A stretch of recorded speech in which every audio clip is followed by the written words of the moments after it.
ନମସ୍କାର ଜୟ ମା ସମଲେଶ୍ୱରୀ। ମୁଁ ରୀତା କିଚେନକୁ ଆପଣ ସମସ୍ତଙ୍କୁ ସ୍ୱାଗତ କରୁଛି। ଏହି ଚ୍ୟାନେଲଟି ରୀତା କିଚେନ ଚ୍ୟାନେଲଟି ମୋର ପୁଅ ଥିଲାବେଳେ ସାନ ପୁଅ ତ ଏବେ ଖରାପ ହେଇଯାଇଛି। ସେଇ ଚ୍ୟାନେଲଟି ଥିଲାବେଳେ ସେ ମୋ ଲାଗି ଖୋଲି ଦେଇଥିଲା। ମୁଁ ଏଇଥିରେ ତାର କେତୋଟି ଭିଡ଼ିଓ ପକେଇଛି, ସେଟା ମୁଁ ଜୀବନ ସାରା ଦେଖିବା ପାଇଁ ଚାହୁଁଛି। ସେଥିପାଇଁ ମୋର ଏଇ ଚ୍ୟାନେଲଟି ସବୁଦିନ ପାଇଁ ରଖିବାକୁ ଚାହୁଁଛି। କିନ୍ତୁ ମୋ ଭୁଲ ବଶତଃ ଦୁଇଟି ଷ୍ଟ୍ରାଇକ୍ ପଡ଼ିଯାଇଥିଲା।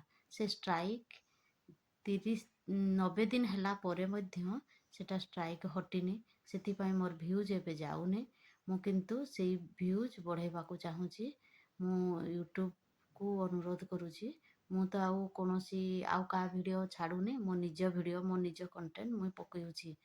ଦୟାକରି ମୋ ଭିଡ଼ିଓଟିକୁ, ମୋର ଚ୍ୟାନେଲଟିକୁ ଷ୍ଟ୍ରାଇକ୍ ହଟେଇ ଦିଅନ୍ତୁ। ମୁଁ ଏତିକି ଆପଣଙ୍କୁ ଅନୁରୋଧ କରୁଛି। ଆଉ ମୋ ଭିଡ଼ିଓ ନିଜେ ମୁଁ ପକାଉଛି। ମୁଁ ଅଲଗା କୌଣସି ଆଡ଼ୁ ଭିଡ଼ିଓ ଆଣିକି ମୋ ଭିଡ଼ିଓରେ, ମୋ ଚ୍ୟାନେଲରେ ପକାଉନି। ଦୟାକରି ସେଟା ହଟେଇ ଦିଅନ୍ତୁ। ଆଉ ମୋ ଜୀବନଶୈଳୀ କହିଲେ, ମୁଁ ଜଣେ ଗୃହିଣୀ। ମୁଁ ନିଜେ ଘରେ ରୋଷେଇ କରେ। ଆଉ ଏବେ ମଧ୍ୟ ମୁଁ ସୋଲାର ଏଜେଣ୍ଟ ହୋଇ କେତୋଟି ସୋଲାର ଲଗେଇଲିଣି। ଏଇଭଳିଆ ମୋର ଜୀବନ ଶୈଳୀ। ତାପରେ ଦେଖନ୍ତୁ, ମୁଁ ସର୍ଟ ଭିଡ଼ିଓରେ ମୋର ଯେଉଁ କଣ୍ଟେଣ୍ଟ ମୁଁ ଅଲଗା ଥିରୁ ମୁଁ ସଙ୍ଗ ୟୁଜ୍ କରୁଛି। କିନ୍ତୁ ମୋ ନିଜ କଣ୍ଟେଣ୍ଟ ମୁଁ ଯେତିକି ଜାଣୁଛି ମୁଁ ନିଜେ କରୁଛି। ତେଣୁକରି ଅନୁରୋଧ କରୁଛି, ମୋର ଷ୍ଟ୍ରାଇକ୍କୁ ହଟେଇ ଦିଅନ୍ତୁ।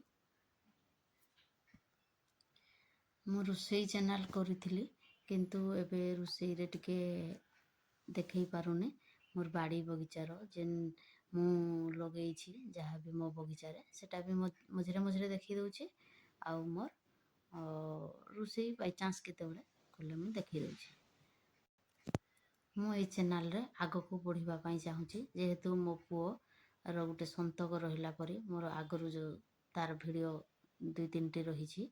ଗୋଟେ ଭିଡ଼ିଓ ତ ମା ପୁଅ କରିଥିଲୁ ପଣତକାନିର, ସେଟା ଅନଲିଷ୍ଟେଡ଼ ହେଇଗଲା। ଦୟାକରି ମୋ ପୁଅର ଭିଡ଼ିଓ କେବେ ବି ଡିଲିଟ୍ କରନ୍ତୁ ନାହିଁ। ମୁଁ ଏତିକି ଆପଣଙ୍କୁ ଅନୁରୋଧ କରୁଛି। ମୁଁ ଯେତେ ପର୍ଯ୍ୟନ୍ତ ବଞ୍ଚିଥିବି ତାର ଭିଡ଼ିଓ ଦେଖିବା ପାଇଁ ଚାହୁଁଛି। ଆଉ ମୋ ଭିଡ଼ିଓରେ ଆପଣମାନେ ଟିକେ ଦୟାକରି ସେ ଷ୍ଟ୍ରାଇକ୍କୁ ହଟେଇ ଦିଅନ୍ତୁ। ଆଉ ମୁଁ ଏଇ ଚ୍ୟାନେଲରେ ମୁଁ ବଢ଼ିବା ପାଇଁ ଚାହୁଁଛି। ସେ ଉପରେ ଥାଇ ଦେଖୁଥିବ। ଆଉ ମୋର ମା ପାଇଁ ଯେଉଁ ଚ୍ୟାନେଲଟି କରିଥିଲି, ସେ ଆଗକୁ ବଢ଼ି ପାରିଛି, ବହୁତ ଖୁସି ହେବ। ସେ ମଝିରେ ବଞ୍ଚିଥିଲା ବେଳେ କହୁଥିଲା, ଆଉ ଯିଏ ଯାହା କହୁ ବୋଉ, ଆଉ କାହାରି କଥାକୁ ତୁ ଇଏ କରିନେ, ତୁ ପଇସା ପାଇଲେ ଆପେ ସେମାନଙ୍କର ମୁହଁ ବନ୍ଦ ହେଇଯିବ। ମୋତେ ସେ କଥାକୁ ଶୁଣିକି ମୁଁ ଆଗକୁ ବଢ଼ିବାକୁ ଚାହୁଁଛି। ତେଣୁକରି ସେ ଚ୍ୟାନେଲଟିକୁ କେବେ ବି ଡିଲିଟ୍ କରିବେ ନାହିଁ, କରିବେ ନାହିଁ। ମୋର ପଇସା ପାଇବା ପାଇଁ ଯେତିକି ଇଏ ନାହିଁ, କିନ୍ତୁ ମୋ ଛୁଆର, ମୋ ପୁଅର ସେ ଭିଡ଼ିଓକୁ ଚିରଦିନ ପାଇଁ ମୁଁ ସାଇତି ରଖିଛି। ଅଲଗା କେଉଁଥିରେ ରଖିଲେ ସେଟା ଡିଲିଟ୍ ହେଇଯାଇପାରେ। ତେଣୁକରି ମୁଁ ଭିଡ଼ିଓରେ ରଖିଛି। ମୋର ପାଖେ ତ ମୋ ଗ୍ୟାଲେରୀରେ ଆଉ ସେ ଫଟୋ ଭିଡ଼ିଓ କିଛି ନାହିଁ। ଯେନ୍ଟା ଅପଲୋଡ଼ କରିଦେଇଛି ସେଟା ଡିଲିଟ୍ କରିଦେଇଛି, ଆଉ ନାହିଁ। ତେଣୁକରି ମୋରଟା ଡିଲିଟ୍ କରିବେ ନାହିଁ।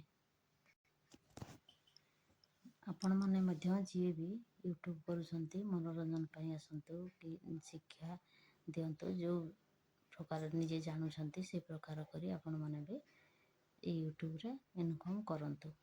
ମୁଁ ତ କିଛି ୟୁଟ୍ୟୁବ୍ ବିଷୟରେ କିଛି ଜାଣିନି। ମୋର ପୁଅ ଥିଲାବେଳେ ଅପଲୋଡ଼ କରିଦେଉଥିଲା, ମୁଁ କିଛି ଜାଣୁନି। ୟୁଟ୍ୟୁବରୁ ବାର ଆସୁଛି ଆମର ସେଟିଂ, ମାନେ ପରିବର୍ତ୍ତନ କରନ୍ତୁ। କିନ୍ତୁ ମୁଁ କେମିତି ପରିବର୍ତ୍ତନ କରାଯାଏ ମୁଁ ଜାଣିନି। ଯେମିତି ଜାଣିଛି ସେ ପୁରୁଣା ହିସାବରେ ମୁଁ ଛାଡ଼ୁଛି, କ୍ଷମା କରିବେ। ଯେତେବେଳେ ଯେଉଁ ପର୍ବପର୍ବାଣି ହୁଏ, ମୁଁ ସେଇ ପର୍ବପର୍ବାଣିରେ ମଧ୍ୟ ମୁଁ ନିଜର ଭିଡ଼ିଓ ମୁଁ ଅପଲୋଡ଼ କରି ଆପଣମାନଙ୍କୁ ଦେଖାଏ। ରହୁଛି। ବାଏ, ନମସ୍କାର, ଜୟ ମା ସମଲେଶ୍ୱରୀ।